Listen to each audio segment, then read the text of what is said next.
नमस्कार दर्शक बंधु पाणीपाग खबर आप समस्त को स्वागत। राज्य उपर सक्रिय लघुचाप प्रभाव में राज्य में जारी रही लगाण वर्षा। आज उत्तर ओडिशा समेत दक्षिण ओडिशा रे भारी अति भारी वर्षा रहिबो। अधिकांश स्थान में 20 सेंटीमीटर मध्य वर्षा नहीं चेतावनी रखिला विभाग। सुंदरगढ़ समेत 7 जिला को जारी होइछि ऑरेंज वार्निंग। प्रबल अति प्रबल वर्षा सांग को 12 ରୁ 20 सेंटीमीटर मध्य वर्षा नहीं चेतावनी रखिला विभाग और 10टी जिला को येलो वार्निंग देछि विभाग। 7 ରୁ 11 सेंटीमीटर मध्य वर्षा रहिबो।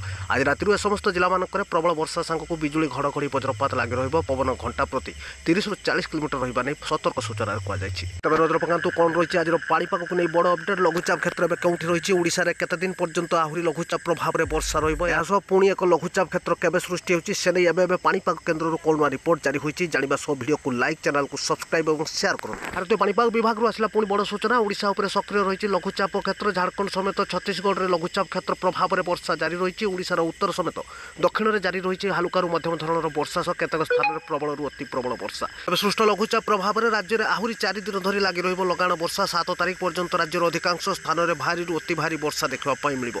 एने पाणीपाग केन्द्र जारी होइछि येलो वार्निंग सह ऑरेंज वार्निंग। एबे मत्स्यजीवी मानक आसंता 24 घंटा पई समुद्र मना रहिछि। समुद्र अशांत थिबारु समुद्र को जिबाकू बारण करिछि पाणीपाग विभाग। तबे लघुचाप प्रभाव में 24 घंटा राज्य में भारी रु अति भारी वर्षार संभावना थिबारु ऑरेंज वार्निंग जारी होइछि। आज 7टी जिला को ऑरेंज वार्निंग देछि विभाग। आज राति समस्त जिला मानक 20 सेंटीमीटर मध्य वर्षा हेबो।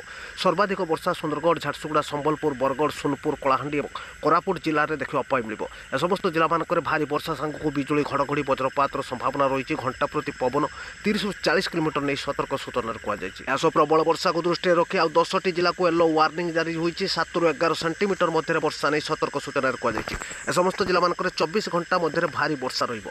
सर्वाधिक वर्षा मालकानगिरी, नवरंगपुर, नुआपड़ा, बलांगीर, रायगड़ा, गजपति, गंजाम, कंधमाल, बौद्ध, अनुगुल समेत देवगढ़ जिले में देखा मिलिबो। जार प्रभाव आगामी 24 घंटा जारी रहिबो। समस्त जिला मानक पवन बेग 30 ରୁ 40 बिजुली घड़घड़ी और वज्रपात जारी रहिबो।